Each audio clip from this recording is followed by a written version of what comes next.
Bánh bao đây, bánh bao nóng hổi, thơm ngon đây đây đây. Hi, my name's Jay. Hi, my name's Alan, and it's nice to meet you guys.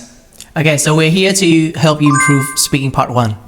Let me introduce myself a little bit first. I'm from England, and I've been teaching in Vietnam for 8 years, 8 or 9 years now. Wow, the time has flew by. Yeah, and I'm Jay. I came from Hanoi. I was born and raised there. And I'm living in Da Nang right now.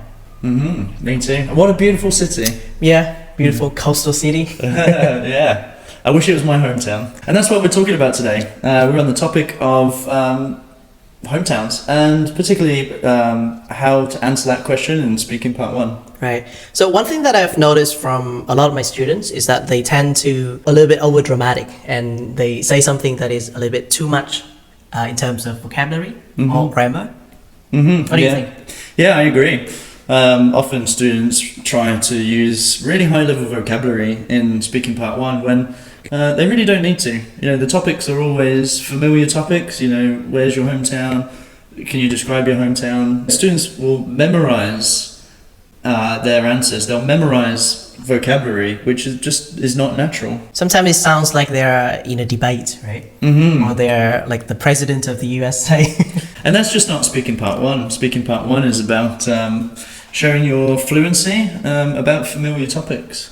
Right. Okay. So what are some phrases that you've heard from some of your students that you think is inappropriate? Oh, well, you know, if a student said that, what do you think about your hometown? And they say, it has a tantalizing landscape. That would be kind of weird. Yeah. And I would be able to tell that they've translated that and it doesn't translate into English correctly. Right. And, you know, the examiner will know, oh, that's memorized. Maybe they have learned the word somewhere, but in a different scenario, right? In a different context. And then they apply it into a wrong context, right? Yeah. You know, in that first part, the students really shouldn't be using vocabulary that they're not familiar with. Maybe, you know, in part 3, they are being pushed to their limit there. They are being asked unfamiliar topics and they'll have to use unfamiliar vocabulary. But in part 1, keep it simple to the point where you are communicating your feelings in the right way and in a natural way. Right. So instead of saying tantalizing landscape, right, they can say something like it's just beautiful. Yeah, it's rather beautiful. Yeah. That's a much more natural way. Okay, so I guess that we are going to move on to some do's and don'ts in the IELTS speaking test. Okay, so let's have a look at the first one. Using overly complicated words. So something like, this park is a magnificent sanctuary of tranquility. Yeah, I think you could just say this park is rather peaceful and relaxing. Okay. Especially in the daytime. So what does it sound like? A sanctuary of tranquility. It sounds like something from a sci-fi movie, or a sci-fi book. Yeah, Okay. I think that's definitely more suited for writing that in you know, some fantasy book or something. Right. But It's something that a narrator would say, right? The second thing here is relying too much on memorized phrases. yeah, and examiners hear the same thing every time. I think you have a great example about this. Yeah, I talked to an ex-examiner a few years ago, and he told me that he always hear the same phrase every student. My hometown is Hanoi, which is the capital of Vietnam. Yeah, and then they go on and talk about the place. Yeah, and that's obviously memorized because you know, the examiner asked you, how do you feel about your hometown?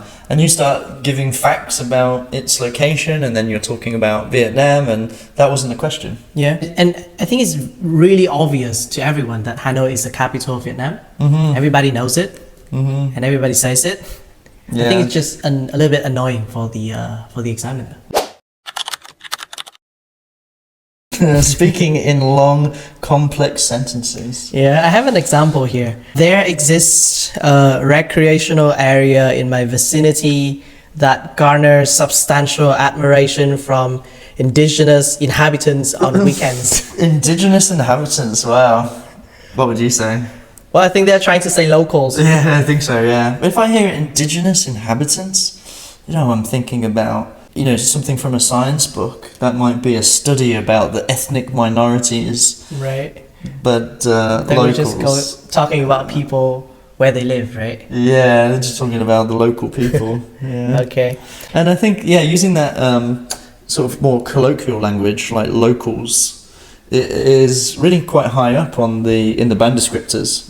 Using idiomatic language is saying locals. It's not saying indigenous inhabitants. And the last one is not showing variety at all. Yeah, I have an example for this. I often hear my students saying something like, my hometown is Hanoi. Hanoi is famous for its cuisine. I love Hanoi. Hanoi is the place that I grew up. Yeah, and the issue there is that they don't know or don't understand how to use reference words like it or that city or there, and also they don't know how to use relative clauses to cut out the number of times they're using the subject.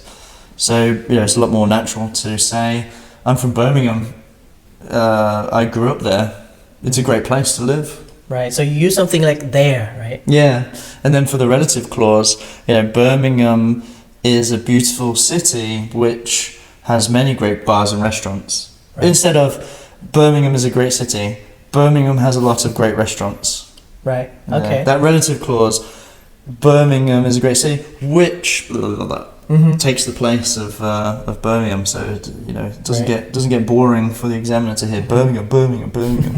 Shall we move on to some sample answers for the audience? All right, so now I think we should go through some questions that you will probably or definitely have in your IELTS test about your hometown. Okay. So the first one, where is your hometown? Well, I was born and raised in Hanoi, but according to the Vietnamese tradition, what is shown on my identification is actually Bắc Ninh. Well, there was a song called Bắc Linh, so I almost said Bắc Linh, but yeah. But I haven't been there a lot, so I don't know much about Bắc Ninh. Let's just say that I was born and raised in Hanoi, and that's my hometown. So how about you, Alan? Where's your hometown? Well, my hometown is Birmingham, and it's quite big. You may have heard of it. It's actually there's some very famous football teams come from Birmingham. Like also Aston Villa is a Birmingham city. Is a Birmingham club too. Yeah, so that's in the middle of England. It's I actually come from about 10 kilometres away from there in a small town, but I never tell people that because most people know Birmingham, but they don't know my real hometown. What do you like most about your hometown? Well, I like the food in Hanoi.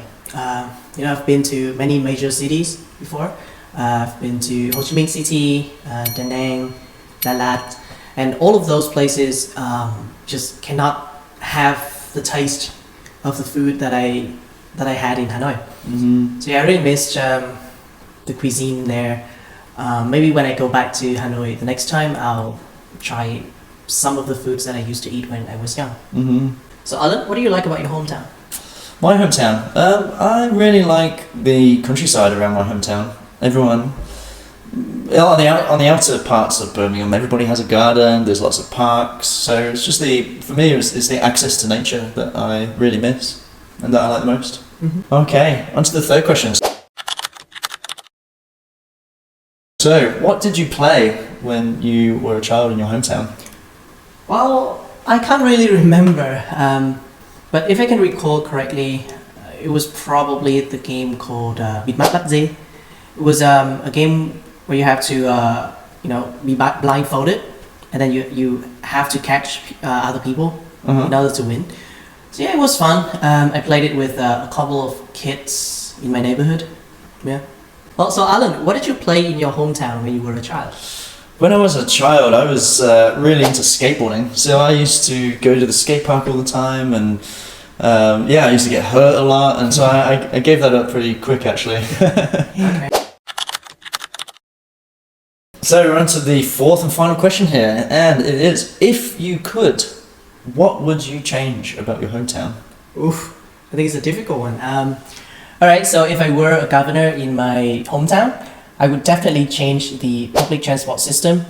Well, the reason is really simple. You know, as you go out on the street, there can be a lot of traffic jams, especially during rush hour.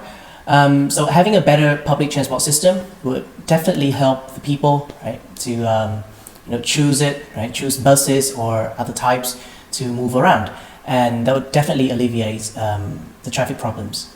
Okay, so Alan, would you change anything in your hometown? Good question. Yeah, there's probably a lot I would change. One of the first things that I thought of there was Birmingham is quite grey. Like there's grey buildings and the streets are grey. Of course, the sky is grey. Can't do much about that, I guess. But yeah, if I had the power and the resources, I would commission artists to paint some murals and do more artwork around the city. That would really liven it up and make it a lot more vibrant.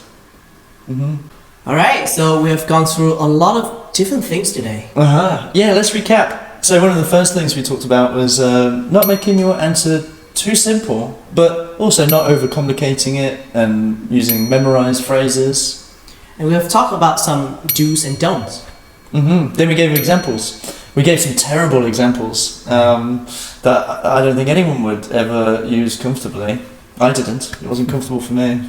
Okay.